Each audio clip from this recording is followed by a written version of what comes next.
नमस्कार, मैं अंजू सिंह आप सभी का अपने इस चैनल में हार्दिक स्वागत करती हूँ। आज मैं आप लोगों को अंतर्राष्ट्रीय राजनीति के क्षेत्र और उसकी विषय वस्तु के बारे में बताऊंगी। What are the scope of international politics, what are the subject matter of international politics, इसको मैं आज आपको समझाऊंगी। अंतर्राष्ट्रीय राजनीति का क्या विषय क्षेत्र हो, क्या क्या चीज़ें अंतर्राष्ट्रीय राजनीति के अध्ययन में शामिल किया जाना चाहिए, इसी पर हम आज बात करेंगे। तो जब हम इंटरनेशनल पॉलिटिक्स की बात करते हैं, अंतर्राष्ट्रीय राजनीति की बात करते हैं, तो अंतर्राष्ट्रीय राजनीति क्या है? एक नया विषय है। ये क्या है? राजनीति विज्ञान का एक उप विषय के रूप में अंतर्राष्ट्रीय राजनीति को हम पढ़ते हैं, उसको समझने की कोशिश करते हैं। तो इसका जो क्षेत्र है, इसका जो दायरा है, अभी तक निश्चित नहीं हो पाया है कि हमें अंतर्राष्ट्रीय राजनीति में किन किन विषयों को शामिल करना चाहिए, अंतर्राष्ट्रीय राजनीति में हम किन किन विषयों का अध्ययन करें। तो ये एक बहस है, एक विवाद है कि हम अंतर्राष्ट्रीय राजनीति में किन किन विषयों को पढ़ें, किन किन विषयों को हम शामिल करें।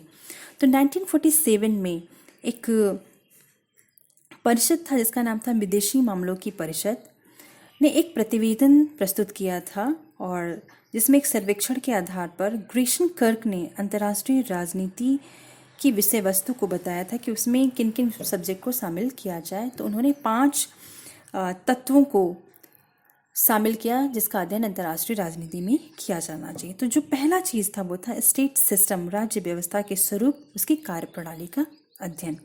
दूसरा था राज्य की शक्ति को प्रभावित करने वाले तत्वों का अध्ययन। तीसरा था अंतर्राष्ट्रीय स्थिति एवं महाशक्तियों की विदेश नीतियों का अध्ययन। फोर्थ, वर्तमान अंतर्राष्ट्रीय संबंधों के इतिहास का अध्ययन। फिफ्थ, अधिक स्थायित्व वाले विश्व व्यवस्था के निर्माण की प्रक्रिया का अध्ययन। तो ये 5 जो तत्व थे उनको जो है कि ग्रेशन कर्क ने अंतर्राष्ट्रीय राजनीति के अध्ययन में शामिल करने की वकालत की, उसकी बात की। उसके बाद 1954 में अंतर्राष्ट्रीय शांति के कार्नेगी संस्थान के तत्वावधान में विंसेंट बेकर ने एक सर्वेक्षण किया, और उन्होंने अंतर्राष्ट्रीय राजनीति की विषय वस्तु के बारे में बताया कि किन किन विषयों को जो है कि अंतर्राष्ट्रीय राजनीति में शामिल किया जाना चाहिए। तो उन्होंने कुछ विषयों की अनुशंसा की जो अंतर्राष्ट्रीय राजनीति के विषय में शामिल किया जाना चाहिए, उसमें उसका स्टडी किया जाना चाहिए। तो पहला था अंतर्राष्ट्रीय राजनीति के स्वरूप तथा प्रमुख प्रभावोत्पादक तत्वों का अध्ययन, अंतर्राष्ट्रीय राजनीति और उसको प्रभावित करने वाले तत्वों का अध्ययन। दूसरा उन्होंने बताया अंतर्राष्ट्रीय जीवन के सामाजिक, राजनीतिक और आर्थिक संगठनों का अध्ययन किया जाना चाहिए। थर्ड उन्होंने बताया राष्ट्रीय शक्ति के तत्वों का अध्ययन। फोर्थ बताया राष्ट्रीय हितों की अभिवृद्धि के साधनों का अध्ययन। फिफ्थ बताया राष्ट्रीय शक्ति की सीमाओं तथा नियंत्रण के तरीकों का अध्ययन। 6, महाशक्तियों की विदेश नीति और कभी कभी छोटे राज्यों की विदेश नीति का भी अध्ययन शामिल किया जाना चाहिए। 7, ऐतिहासिक पृष्ठभूमि तथा वर्तमान अंतर्राष्ट्रीय घटनाओं का ऐतिहासिक परिप्रेक्ष्य में अध्ययन। ये जो है कि 7 जो है कि विषयों को उन्होंने बताया कि अंतर्राष्ट्रीय राजनीति में शामिल किया जाना चाहिए।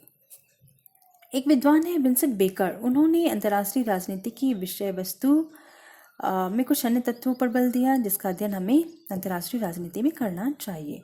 उन्होंने बताया कि अंतर्राष्ट्रीय राजनीति में सैद्धांतिकरण पर बल दिया जाना चाहिए। जो भी इंटरनेशनल पॉलिटिक्स है उसका हमें थ्योरी डेवलप करना चाहिए, सिद्धांतिकरण उसका किया जाना चाहिए। नीति निर्माण की प्रक्रिया के अध्ययन पर बल दिया जाना चाहिए। समाज विज्ञान के अन्य विषयों की शोध से लाभ लेने की प्रवृत्ति डेवलप करना चाहिए। विभिन्न प्रकार की घटनाओं के विशेष अध्ययन पर जोर देने की प्रवृत्ति होनी चाहिए। तो उन्होंने अंतर्राष्ट्रीय राजनीति विज्ञान के सिद्धांतिकरण पर जोर दिया, नीति निर्माण के अध्ययन पर जोर दिया, समाज के जो अन्य विषय हैं उनसे क्या हम लाभ ले सकते हैं, इंटरडिसिप्लिनरी अप्रोच से इंटरनेशनल पॉलिटिक्स की स्टडी करने पर जोर दिया। इस तरीके से उन्होंने केस स्टडी पर भी उन्होंने जोर दिया। चार्ल्स श्लाइचर ने भी अंतर्राष्ट्रीय ने जो है कि इंटरनेशनल पॉलिटिक्स को डिफाइन किया। उन्होंने बताया कि इंटरनेशनल जो रिलेशन से अंतर्राष्ट्रीय संबंध को जो है कि अंतर्राष्ट्रीय राजनीति में शामिल किया जाना चाहिए। पामर तथा पार्किंस ने भी बताया कि अंतर्राष्ट्रीय राजनीति का अंतर्राष्ट्रीय राजनीतिक व्यवस्था से घनिष्ठ रूप से संबंध है। जब हम अंतर्राष्ट्रीय राजनीति की बात करते हैं तो वो राष्ट्रीय राज्य व्यवस्था, स्टेट सिस्टम से बहुत ज़्यादा संबंधित दिखाई देता है। मार्गिंथाउ ने बताया कि राष्ट्रों के राजनीतिक गैर सरकारी समुदायों के क्रियाकलापों को भी हम अंतर्राष्ट्रीय राजनीति में शामिल कर सकते हैं। मार्गिंथाउ ने बताया कि राष्ट्रों के राजनीतिक संबंधों, विश्व शांति की समस्याओं को केंद्र बिंदु मानकर अंतर्राष्ट्रीय राजनीति का विश्लेषण किया जाना चाहिए।